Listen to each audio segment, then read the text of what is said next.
Student ये मार्च 2016 का board question है जिसमें लास्ट लाइन में लिखा है कि give journal entries in the books of Raja of Nagpur. तो हम राजा के बुक में एंट्री पास करेंगे। यहाँ पर राजा ऑफ नागपुर ड्रॉस है बिल ऑन प्रधान ऑफ बंदारा। तो यहाँ पे राजा ने प्रधान के ऊपर ड्रॉ किया है ना, Raja is the drawer and Pradhan is the drawee. तो बिल ड्रॉ करने का एंट्री राजा के बुक में आना चाहिए कि bills receivable account debit to drawee account यानी कि प्रधान अकाउंट। डेट नहीं दिया है तो क्वेश्चन मार्क और number 1 bills receivable account debit to drawee's account, drawee मतलब प्रधान। और यहाँ पर बिल ड्रॉ हुआ 6000 के लिए। ओके, सो 6000 और ये बिल 3 महीने के लिए ड्रॉ हुआ। So being the bill is drawn, being the bill is drawn. Okay, और बिल ड्रॉ करने के बाद Pradhan accepted and return it to Raja. Accept करना ड्रॉ करना एक ही है, अलग अलग एंट्री नहीं आएगा। Raja then send the bill to bank for collection. Raja ने बिल को बैंक फॉर कलेक्शन में सेंड किया ना, तो इसका एंट्री आना चाहिए कि bank for collection account debit to bills receivable account. तो पास करेंगे स्टूडेंट कि bank for collection account debit to bills receivable account. अच्छा, bank for collection account debit to bills receivable account और बिल 6000 का bill bank for collection में गया तो 6000 being the bill is sent to bank for collection. Okay, being the bill is sent to bank for collection यानी कि bill bank में चले गया कलेक्शन के लिए। ओके, फिर इसके बाद on due date Pradhan finds himself unable to make payment of the bill and request Raja to renew it. तो प्रधान ने बिल का पेमेंट नहीं किया और राजा से रिक्वेस्ट किया कि बिल को रिन्यू करो। रिन्यू करने से पहले ऑर्डर फॉलो करो स्टूडेंट कि डिसऑनर करने का, इंटरेस्ट चार्ज करने का, पार्ट पेमेंट लेने का, तभी जाके न्यू बिल रिन्यू करके देने का। तो पहले हम बिल को डिसऑनर करेंगे।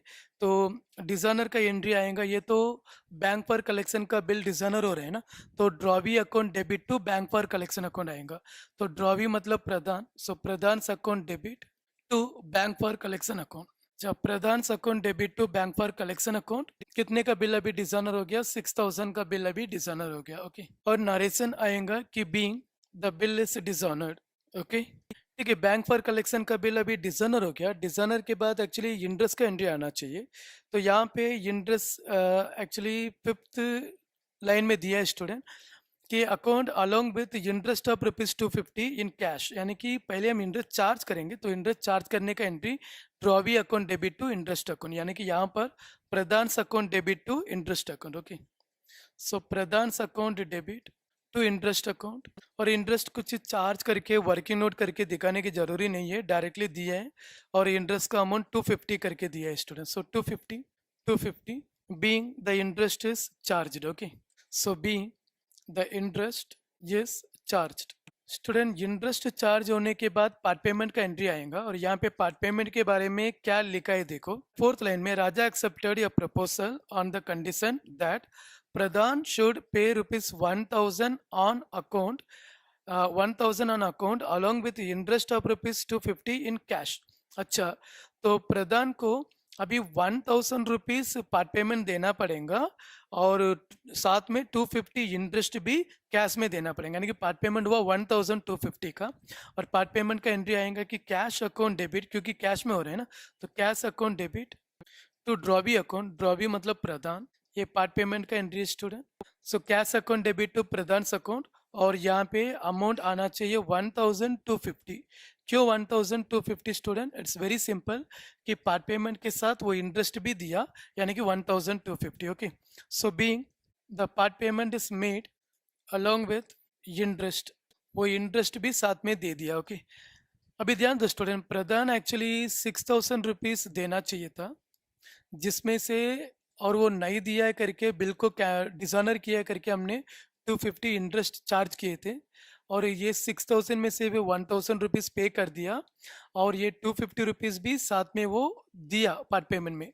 तो अभी ये खत्म हो गया, इसमें से 1000 खत्म हो गया, तो बैलेंस 5000 के ऊपर अभी नया बिल बनेगा। ओके, और जितना भी बिल ड्रॉ करेंगे तो बिल ड्रॉ करने का एक ही एंट्री है कि bills receivable account debit to drawee account, यानी कि यहाँ पे आएंगे कि bills receivable account debit, bills receivable account debit to drawee. Drawee मतलब प्रधान, प्रधान अकाउंट। और कितने का बिल अभी ड्रॉ करने का? रिमेनिंग 5000 का बिल ड्रॉ करने का। और narration being the bill is drawn, being the new bill is drawn. Okay, being the new bill is drawn.